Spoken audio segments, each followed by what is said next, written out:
witchlings, welcome back to my channel. I'm having a hair day.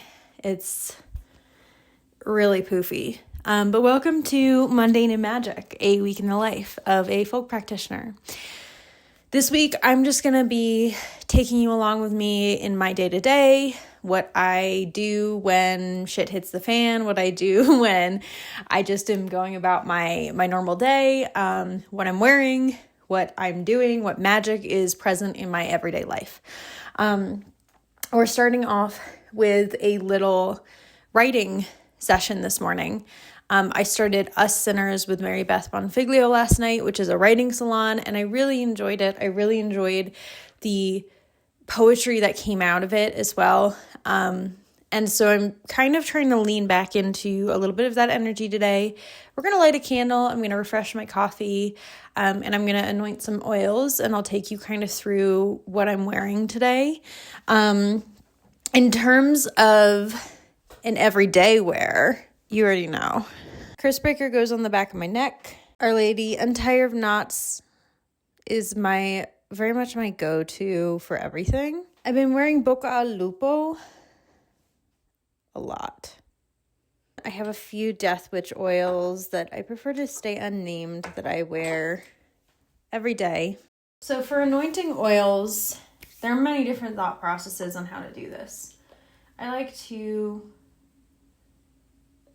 put a little bit of a protective oil on the back of my neck.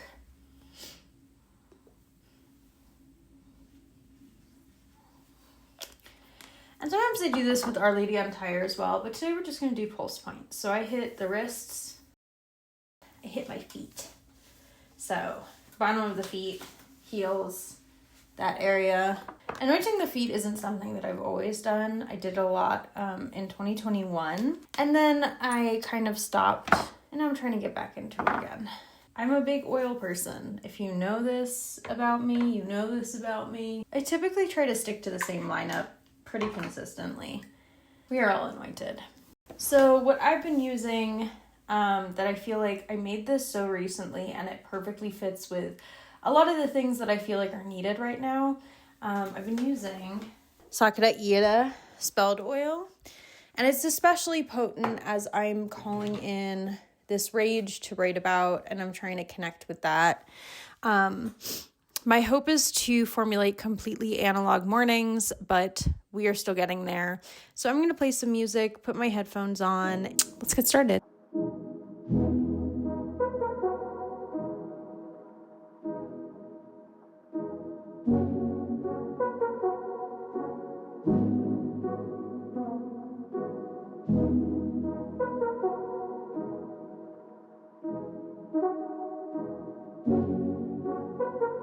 I just wrapped up my 15-minute writing session. As you can see, I have this really cool little game up here. I'm just letting you know this is not sponsored. This is Together. It's a virtual co-working game. I've been obsessed with it for a month. I have all my friends. I got all my friends to download it and hang out. And so I don't know if I'll show you around a little bit. So you get to have this little area, and you can make it so you have your friends studying with you in the bottom of the screen right here. And if I want to go full screen, there's a lot of different places to focus. I can go to this here. I can go to a greenhouse. There's a lot of mini games that you can play. There's a library here, basketball court. Here's a campfire. There's places to fish, places to meditate, and there's a lot of little ways to kind of get things. My favorite spot for sure is this, which is a little inside waterfall type thing. And I'm just gonna sit, read. You can start your timer and you get points when your timer is done. You also can make a to-do list. I have a bunch of things to do. I did this and I did this, so I got points for finishing those, and I am gonna update my to-do list so I have it here. And then you can, like I said, make it so it's on the side of your screen, and there's me focusing while I actually do my work.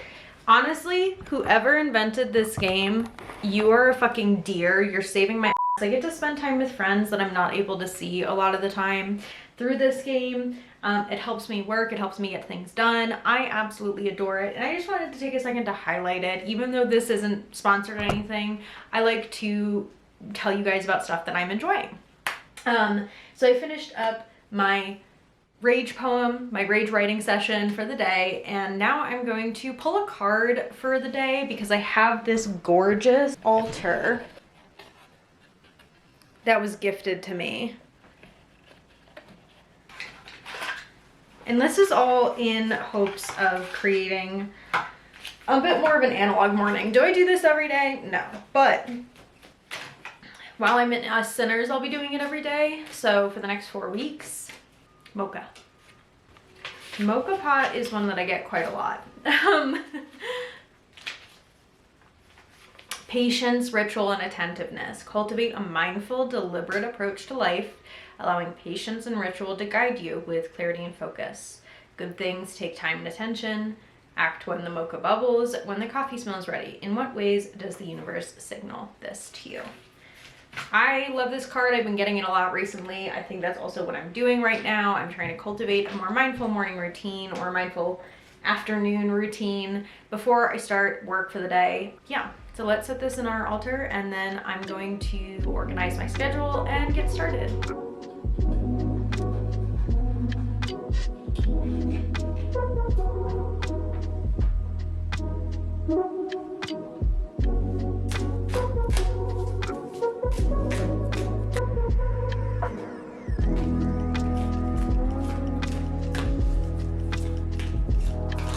So I have a protection candle, basically, that hasn't been lighting for the past couple days. I've tried a few things.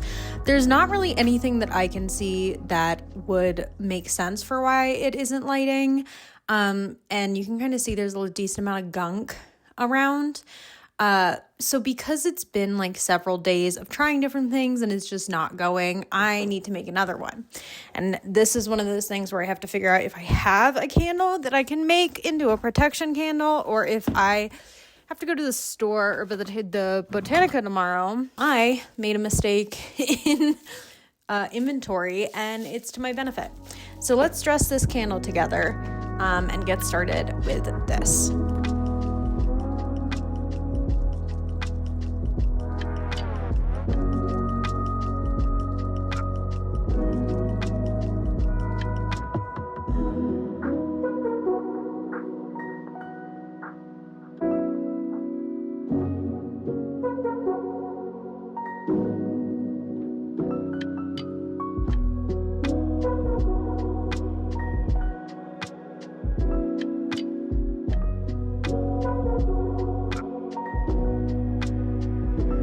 It's Friday. I've spent most of the day vibing, shipping packages, eating, resting. I took a shower. My hair is definitely getting to the point where it's getting a bit crazy. I definitely need a haircut, but I'm also I'm not opposed to how my hair looks. I kind of like it this length, so I think we're just gonna clean it up and then kind of keep it here. It's kind of cute. It's a little hard to manage, but it's kind of cute. But I'm sitting at my dining room table, and I have to do a evil eye check because my protection candle going out, plus a few other situations, and I'm like, this kind of is a bit odd. And so what I like to do to check for an evil eye, and usually I do this every week on Sunday, but I've been busy, so I haven't been doing it. I like to start off with a Scopa card check, and then I move into an oil and water diagnosis. You're not going to see the whole thing. You're not going to hear the whole thing, but, this is something that I do pretty regularly as a folk practitioner, as an Italian-American folk practitioner. So yeah, let's get started. I'm going to light my St. Michael candle, which I always do when I start evil eye procedures, call in my ancestors, and then just double check to make sure there's no icky sent my way.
just finished up some Ancestral Connection readings today. I still have a few openings left on the books for February and March. So if you want to book with me, the link is down below. And in about 20 minutes, I'm hopping on Discord to play our first round of D&D together as a friend group. Very exciting. I've only ever done a few games before and they didn't get very far. So we're going to see how this goes. I'm pretty excited. And yeah, my character is a tiefling druid, Ashari, who has a fascination with the wrong type of deity. Whether or not she's going to leave her things behind, no clue. But it's an exciting thing that we're doing. I'm very excited. And yeah, we're going to see how it goes.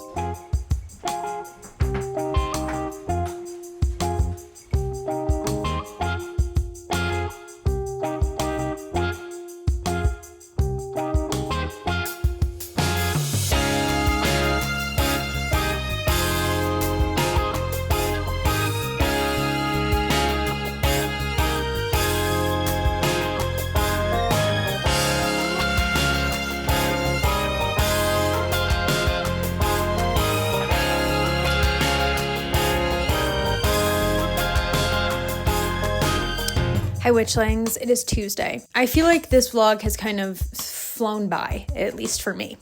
But I had such a busy weekend that I am attempting to get back on track with college work and shipping packages and Patreon work. I feel like I've kind of been navigating, I don't know, I have like a shoulder thing going on, so I have to go to the doctor tomorrow. I'm sure it'll be fine, but I just want to make sure that it's not something really serious that I need to like take time off of dance from in order so it doesn't get worse. But yeah, we today are I've been relaxing most of the day. I went to go try and pick up a few things, and my study group is in a couple hours at 7 with Loretta. I'm going to be doing some Patreon work today and tomorrow. I'm going to be shipping packages and getting ahead on that. And then Wednesday, I will probably be going to, which is tomorrow, or Thursday, I will be going to a coffee shop to get some work done and schoolwork. I'm going to try to bulk do it ahead of time because that seems to be what works best for me. Just sitting down and doing 6 hours of work is a lot easier than remembering to do it the multiple times that I have assignments due. We're just going to keep knocking away at work and hoping for the best.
you.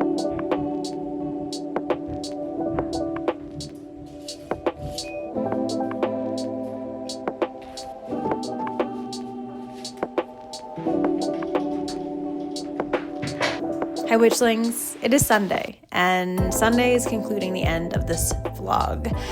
It's been a little over a week since I started filming, and I hope that you enjoyed the video and the kind of new approach to editing that has been taken. Let me know if you like it, or if there's anything that was like the music was too loud, this was a weird transition. It would definitely help me continue to cultivate and shift and get used to this new editing style that I'm doing in the future. As usual, I will be highlighting a mutual aid organization during this last portion of the video. But before then, the reason that this video is called Mundane and Magic, and part of the reason I made this video is because I am teaching a class called Mundane and Magic Revisited. And Mundane and Magic was an on-demand class that I taught maybe in 2021, 2022, along with Advancing Your Craft and one other course. I believe it was Spellcrafting 101. These classes have been on demand on my website for maybe 4 or 5 years now, and I've definitely changed a lot as a practitioner and as a person since I originally taught these classes. I take a very different approach to teaching and a very different approach to magic as well. So I am revisiting Mundane and Magic, and this is going to be the first class that I am revisiting of the 3. The other 2 are definitely coming along on the way. Mundane and Magic is a class about finding folk magic in the everyday. It's about making a sustainable practice, embodying our folk practices, and taking a different approach to ancestral reconnection and folk practices that is accessible for us. It very much takes some of the structure from the old Mundane and Magic class, which talked a lot about accessibility in our practice, and blends it with what I know now, that folk magic and folk practices live in our everyday, that there is magic in everything we do, and to begin kind of a practice that is sustainable, we just need to tap into what works for us. So this class is about empowering you to find a practice that works. That can be an everyday practice, a monthly practice, holidays, etc. But it's rooted in that ancestral reconnection practice that I do every day, as well as folk practices that you kind of saw a little bit of during this video. We'll be talking about some of those things that I do. Even if it's not like, I'm not sharing an evil eye cure in this class, but I am talking about candle spells and making them accessible. I'm talking about little things that I do every day or every week, and how those things don't necessarily need to be done every day to make them work for you. So if you're interested, the link is down below. Mundane and Magic Revisited is taking place on March 1st at 1 p.m. Mountain Standard Time. This class is sliding scale for the live version, but once the class goes on demand, as the original Mundane and Magic has, it will be a flat rate. If you need a discount code, if you're BIPOC or a sex worker, or just in kind of a space where you're not feeling as financially stable, you can reach out to me for a discount code for this class in the future after it goes on demand. But for right now, the sliding scale and the salt tier is what we have for that. And for our mutual aid highlight this month, we are highlighting Rocky Mountain Immigrant Advocacy Network, which is a nonprofit that supports low-income adults and children in immigration proceedings. The link to donate or to volunteer is down below, and they work with a lot of other really fantastic Colorado organizations. Thank you so much for watching this video, Witchlings. Make sure to find the magic in your everyday, and I hope this video inspires you or brings you some comfort or helps you find a way to bring folk magic more into your life and into the mundane. Make sure you subscribe, turn the bell on, like if you'd like, leave a comment, and sign up for my newsletter because we have a new blog post launching in a couple days. It should be out maybe by the time that you're seeing this, but I don't know. And that's all for right now. Siate Benedetti.